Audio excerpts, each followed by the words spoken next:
Hello दोस्तों, तो जैसा कि पिछले एपिसोड में हमने देखा कि युनचे ने लुओ चेंग के साथ फाइट करना शुरू कर दी थी और वो एक पावरफुल अटैक के साथ लुओ चेंग की कल्टीवेशन को ब्रेक कर देता है, जिसकी वजह से लुओ चेंग का मास्टर तो काफी ज्यादा गुस्सा हो गया था। वो युनचे को जान से मार देना चाहता था, लेकिन लॉर्ड किन उसकी जान बचा लेते हैं। साथ ही साथ लॉर्ड किन ने यहाँ पर युनचे से सवाल करते हुए पूछा कि आखिर उसका मकसद क्या है, जिसके बारे में युनचे कुछ ज्यादा सीरियसली जवाब नहीं दे पाता। वो सिर्फ उन लोगों को यही बताता है कि मैं ताकतवर होना चाहता हूँ और इसलिए मैं यहाँ जिंगयू सेक्ट आया। लॉर्ड किन जानते थे कि युनची ने हमारे जिंगयू सेट के कई सारी मुसीबतें खड़ी कर दी, लेकिन इसके बावजूद भी वो युनची को अकेला नहीं छोड़ते, क्योंकि आज से 2 साल बाद उन्हें युनची जैसे एक टैलेंटेड डिसाइपल की जरूरत पड़ेगी। साथ ही एपिसोड के लास्ट में हमने देखा कि लुओ चेंग के फादर यहाँ पर जिंगयू सेक्ट आ चुके थे ताकि वो युनची को यहाँ से लेकर जा सके। दूसरी तरफ लॉर्ड किन भी उनके सामने आकर उन्हें मनाने की कोशिश करते हुए यही बोलते हैं कि हम युनची को तुम्हारे हवाले नहीं कर सकते। अब आगे तो नेक्स्ट एपिसोड की शुरुआत बिल्कुल उसी सीन से शुरू होती है, जहां पर हम देखते हैं कि लुओ चेंग के फादर ने फौरन से अपनी पावर्स को एक्टिवेट करते हुए यहाँ लॉर्ड किन पर हमला कर दिया था। लॉर्ड किन भी खुद को नहीं रोकते, वो भी बराबरी के साथ लुओ चेंग के फादर का मुकाबला कर रहे थे,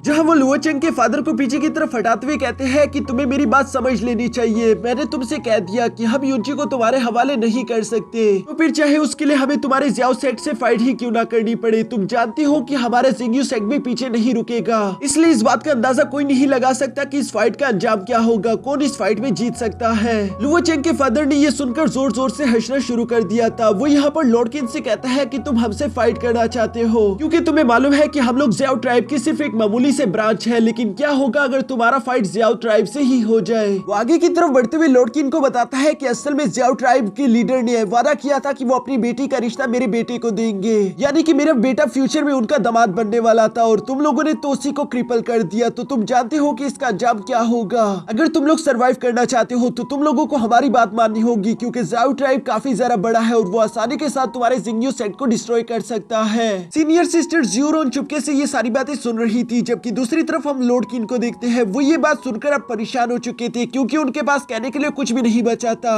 वो जानते थे कि वो चाहकर भी जियाओ ट्राइब के मेन ब्रांच का मुकाबला बिल्कुल नहीं कर सकते, इसलिए वो यहाँ पर मास्टर जियाओ टियानन से कहते हैं कि आपको गुस्सा नहीं होना चाहिए, हमें ये मसला शांति के साथ हल कर लेना चाहिए। मैं जानता हूँ कि आप किसी भी हाल में युनची को हासिल करना चाहते हैं, लेकिन युनची मेरा डिसाइपल है, मैं उसे यूं ही अकेले नहीं छोड़ सकता। आपको अभी के लिए मुझे 10 दिन देने होंगे। मैं इन 10 दिनों में कुछ भी करके युनची को अपने सेट से बाहर निकाल दूंगा। अगर एक बार वो मेरा डिसाइपल नहीं रहता फिर आप उसकी जान ले सकते हो, लेकिन अगर इस 10 दिनों में भी युनची ने जाने से इनकार कर दिया तो मुझे मजबूरन उसके लिए फाइट करनी ही होगी। ये सुनकर मास्टर जियाओ टियानन यहाँ पर उनसे कहते हैं कि ठीक है, मैं तुम पर ये एहसान करता हूँ। मैंने तुम्हें 10 दिन दिए, उम्मीद है कि इन 10 दिनों के अंदर तुम युनची को अपने सेट से बाहर निकाल दोगे ताकि मैं उससे अपने बेटे का बदला ले सकूं, और सिर्फ इसी तरह से हम दोनों के ताल्लुकात कायम रह सकते हैं, वरना हमारी दुश्मनी काफी ज्यादा गहरी होगी। ये कहने के बाद वो अपने दोस्तों को लेकर वहाँ से रवाना हो जाते हैं, जबकि दूसरी तरफ लॉर्ड किन से उनके साथी सवाल करते हुए यही पूछना चाहते हैं कि सच में आप क्या युनची को यहाँ से निकाल दोगे, लेकिन लॉर्ड किन अपने दोस्तों के सवालों पर कोई जवाब नहीं दे पाता। जबकि दूसरी तरफ हम देखते हैं कि मिस ज़ूरोन तेजी के साथ युनची की तरफ जाने के लिए रवाना हो गई। दूसरी तरफ हम युनची को अपने रूम में देखते हैं, जो कि पिल रिफाइनमेंट कर रहा था। अचानक ही उसके दिमाग में एक बेहतरीन आइडिया आ गया,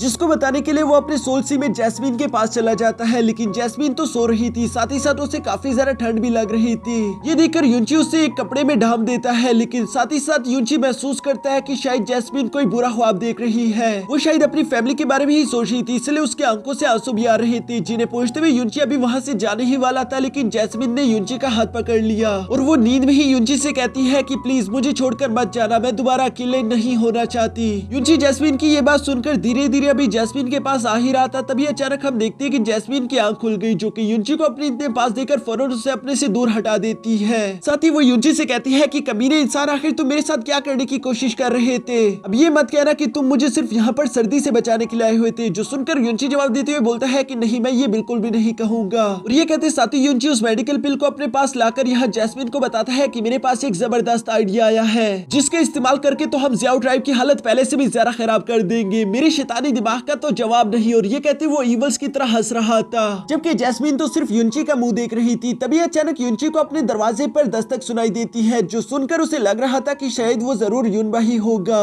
और युनची गुस्से के साथ दरवाजा खोलने के लिए चला जाता है, लेकिन दरवाजा खोलने के बाद तो अचानक ही उसका मूड चेंज हो गया, क्योंकि वहाँ पर युनबा नहीं ज़्यूरोन थी। युनची यहाँ पर अचानक ज़्यूरोन को देखकर थोड़ा सा हैरान हो गया था, जबकि दूसरी तरफ ज़्यूरोन युनची से कहती है कि क्या मैं अंदर आ सकती हूँ? युनची भला उसे क्यों ही मना करने वाला था, इसलिए हम देखते हैं कि ज़्यूरोन फौरन से कमरे के अंदर आ गई थी और वो यहाँ युनची को सारी सिचुएशन के बारे में बता देती है, जिसके बारे में सुनकर भी युनची कुछ ज्यादा टेंशन में नहीं दिखाई दे रहा था, बल्कि वो तो बहुत ही ज्यादा शांति के साथ कहता है कि मुझे इन बातों से कुछ ज्यादा फर्क नहीं पड़ता। दूसरी तरफ ज़्यूरोन तो बहुत ज्यादा परेशान थी। वो युनची से कहती है कि तुम्हें इस मामले को जरा सीरियस लेना होगा, क्योंकि अगर लुओचेंग मेन ज़्याओ ट्राइब का दामाद बनने वाला था तो यकीनन वो लोग तुमसे बदला लेने के लिए जरूर आएंगे। लॉर्ड किन भी तुम्हें बचाने के लिए अपनी पूरी कोशिश करेंगे, जिसका सारा के सारा नुकसान उन्हें भुगतना होगा। ये सुनकर तो युनची परेशान होने की एक्टिंग करना शुरू कर देता है। वो ज़्यूरोन से कहता है कि तुमने जो कुछ भी कहा है यकीनन वो काफी ज्यादा खतरनाक है, अब तो मुझे भी डर लगने लगा है। ज़्यूरोन यहाँ पर युनची की ये बात सुनकर उससे सवाल करते हुए पूछती है, फिर तुमने क्या फैसला किया? 10 दिन बाद तुम क्या करोगे?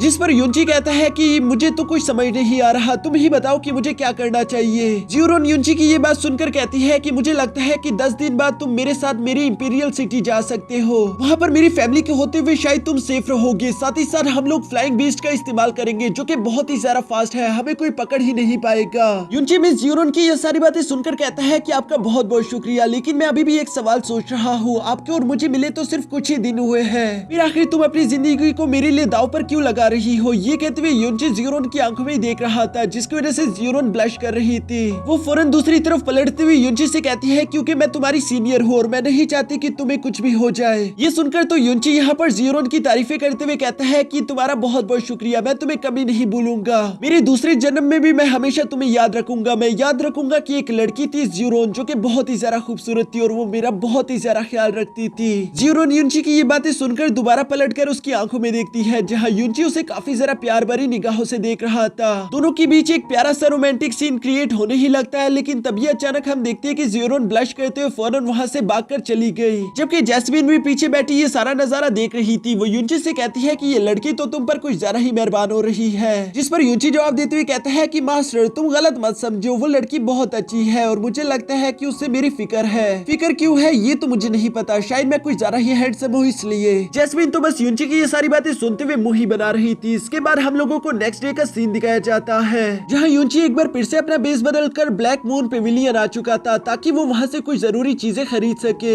साथ ही युनची अपने साथ कल रात वाली रिफाइंड पिल भी लेकर आया हुआ था। युनची को यहाँ पर उस पिल के साथ वहाँ का मास्टर देखकर उन्हें काफी अच्छे के साथ वेलकम करता है। साथ ही साथ उन्हें बताता है कि ये पिल बहुत ही ज्यादा कीमती है। मैंने आपको पहले भी बताया था कि हमारे जैसा एक छोटा सा ट्रेजर हाउस इस तरह की पिल्स को नहीं खरीद सकता, लेकिन युनची उस ओनर से कहता है कि इस पिल के बदले मुझे तुमसे एक फेवर चाहिए, और ये कहने के बाद वो उसे कान में कुछ बोलता है, जिसके लिए तो वो ट्रेजर हाउस का ओनर भी एग्री हो चुका था। युनची अभी वहाँ से जाने ही लगता है, तभी अचानक उसकी नजर साइड पर पड़े एक बेड पर पड़ जाती है, जो कि उसे जैस्मिन के लिए पसंद आ गया। वो यहाँ पर ओनर से सवाल करते हुए पूछता है कि इस बेड की कीमत क्या है, और इस बार फिक्र मत करो, मेरे पास पर्पल कार्ड है, मैं तुम्हें पैसे देकर ही ये खरीदूंगा। जो सब करने के बाद हम देखते हैं कि युनची ने अपने मिशन को पूरा करने के लिए एक्टिंग करना शुरू कर दी थी। वो काफी ज्यादा अजीब अजीब हरकतें करते हुए अपने हाथ में एक बैनर लेकर चल रहा था, जिस बैनर पर लिखा हुआ था कि मैं दुनिया का सबसे ज्यादा फेमस डॉक्टर हूँ, तुम लोग मुझसे किसी भी बीमारी का इलाज करवा सकते हो, मैं हर बीमारी को ठीक कर सकता हूँ, अगर मैं तुम्हारी बीमारी को ठीक नहीं कर पाया तो मैं अपने जेंडर को चेंज कर दूंगा।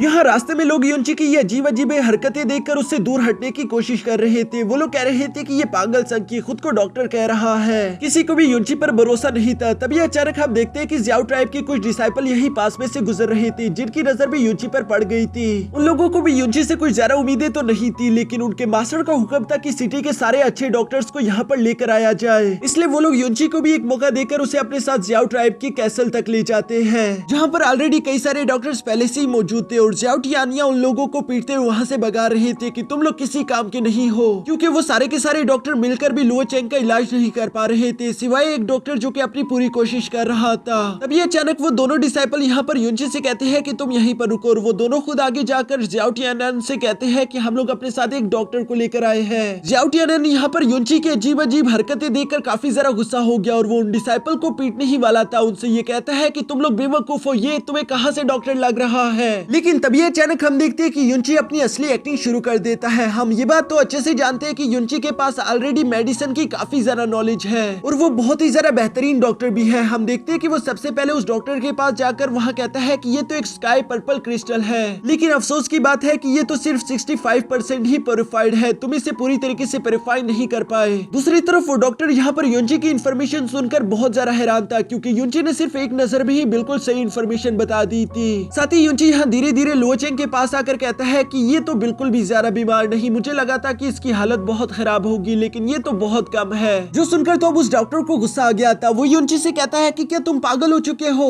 तुमने अभी तक लुओ चेंग को अच्छे से चेक भी नहीं किया था और तुम इस तरह की बकवास बातें कर रहे हो। लगता है कि तुम्हें कुछ भी मालूम नहीं, लुओ चेंग काफी बुरी तरीके से इंजर्ड हो चुका है। युनची उस डॉक्टर की बातें सुनकर कहता है कि जैसे ही मैंने इस कमरे में कदम रखा था मैं तभी सब कुछ समझ गया था कि लुओ चेंग के मेंडेरियंस ब्लॉक हो चुके हैं और ये पिछले 2 रातों से यूं ही कोमा में पड़ा हुआ है। तुम जैसे मामूली डॉक्टर्स को किसी का भी इलाज करने के लिए उसे चेक करना होगा, लेकिन मैं तुम लोगों जैसा नहीं हूँ। मैं सिर्फ एक नजर लगाकर ही देख सकता हूँ कि बंदे में क्या बीमारी है। वो डॉक्टर तो युनची की ये बातें सुनकर उस पर यकीन नहीं करने वाला था, इसलिए वो यहाँ युनची के सामने आकर कहता है कि अपनी बकवास बंद करो। युनची उस डॉक्टर की ये बातें सुनकर अपनी एक्टिंग को और ज्यादा बढ़ाते हुए कहता है कि शायद तुम इस तरह से बात नहीं मानने वाले। तुम्हें दिख भी रहा है कि एक पेशेंट मरने वाला है, लेकिन तुम अभी मेरे साथ बहस करना चाहते हो। ठीक है, तो चलो मैं तुम्हें बता देता हूँ कि पिछले 6 महीने से धीरे धीरे तुम्हारे जॉइंट्स में पेन हो रहा है, साथ ही साथ तुम कमजोर भी हो रहे हो। और ये सब कुछ 6 महीने पहले शुरू हुआ, जहाँ पर तुम्हें एक रेड स्नेक ने काट लिया था। तुम्हें लगा कि वो रेड स्नेक एक मामूली सा पॉइजनस स्नेक होगा, लेकिन उस स्नेक के पास यान पॉइजन था जिसका इलाज तुम नहीं कर पा रहे, इसी वजह से ये सब हो रहा है। क्या मैंने सही कहा? अगर यही सब चलता रहा फिर तो तुम जल्दी मारे जाओगे।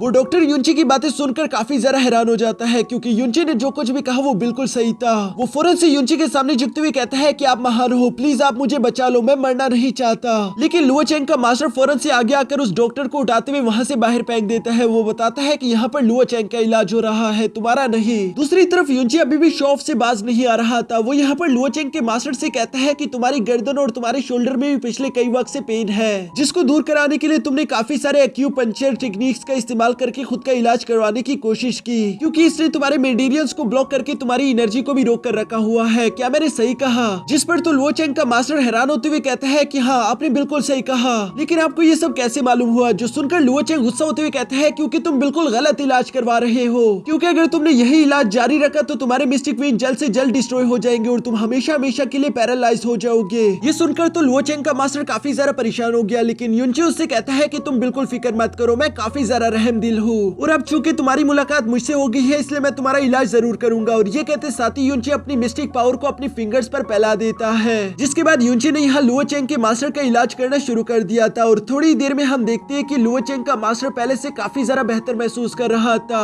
वो आसानी के साथ अपनी एनर्जी को फ्लो कर पा रहा था। वो खुश होते हुए कहता है कि मुझे यकीन नहीं आता कि तुमने अपनी फिंगर टेक्निक का इस्तेमाल करते हुए मेरी शोल्डर्स और नेक का दर्द इतनी जल्दी खत्म कर दिया। पीछे की तरफ मौजूद मास्टर भाई यहाँ पर इस फिंगर टेक्निक को देखकर काफी ज्यादा सरप्राइज हो गई थी। वो आगे की तरफ आते हुए कहते हैं कि मुझे यकीन नहीं आता कि मैंने इस लेजेंडरी स्किल को अपनी आंखों से देख लिया। क्या आप मुझे बता सकते हो कि आप कौन हो? हमें माफ कर देना जो हमने पहले आप पर यकीन नहीं किया। लुओ चेंग के फादर यहाँ पर मास्टर भाई की ये हरकतें देखकर फौरन उनके पास आकर कहते हैं कि आखिर तुम ये किस तरह की बातें कर रहे हो? क्या तुम इस फिंगर टेक्निक के बारे में कुछ जानते हो? जिस पर मास्टर भाई बताता है कि हाँ, मेडिकल स्किल्स में ये एक बहुत ही ज्यादा पावरफुल टेक्निक है जिससे कल्टीवेट करने के लिए हजारों साल लग जाते हैं, लेकिन फिर भी इस फिंगर टेक्निक को हर कोई मास्टर नहीं कर पाता। वाकई में ये आदमी एक लेजेंडरी इंसान है। जियाओ टियानन यहाँ पर मास्टर भाई की ये सारी बातें सुनने के बावजूद भी युनची पर यकीन नहीं कर पा रहे थे, क्योंकि उसकी हरकतें काफी ज्यादा अजीब थी। दूसरी तरफ मास्टर भाई यहाँ पर युनची के सामने झुकते हुए उनसे सवाल करते हुए पूछते हैं कि मास्टर, क्या मैं आपके नाम के बारे में जान सकता हूँ? जिस पर युनची बताता है कि तुम मुझे काफी ज्यादा समझदार इंसान लगे, इसलिए मैं तुम्हें अपने नाम के बारे में जरूर बताऊंगा। मैं हूँ हुआंगफू,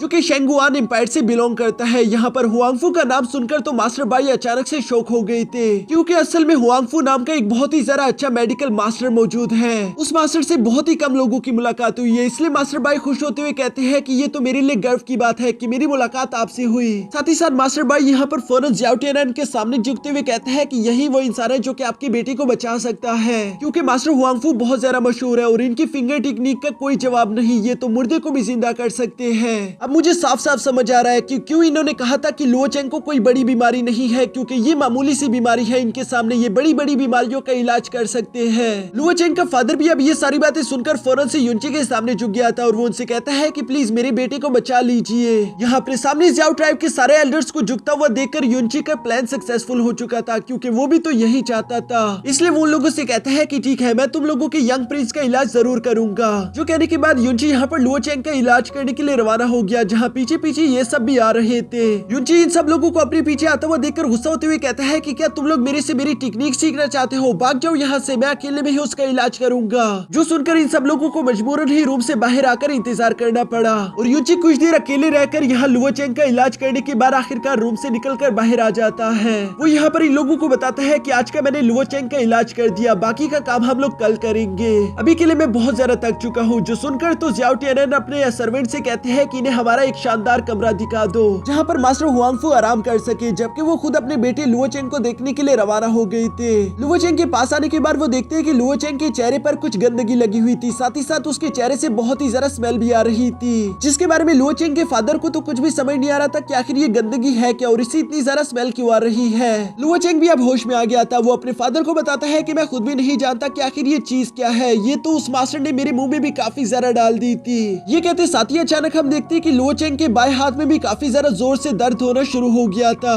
जो सारी निशानियां देखकर लुओ चेंग के फादर को लग रहा था कि शायद हुआंगफू ने मेरे बेटे को गू खिला दिया, साथ ही साथ उसने मेरे बेटे का इलाज नहीं बल्कि उल्टा उसे और ज्यादा जख्मी कर दिया है। ये सब सोचते उसे काफी ज्यादा गुस्सा आ रहा था। वो गुस्से में कहता है कि हुआंगफू मैं तुम्हें जिंदा नहीं छोड़ूंगा। और इसी के साथ हमारा ये एपिसोड यहीं पर खत्म हो जाता है।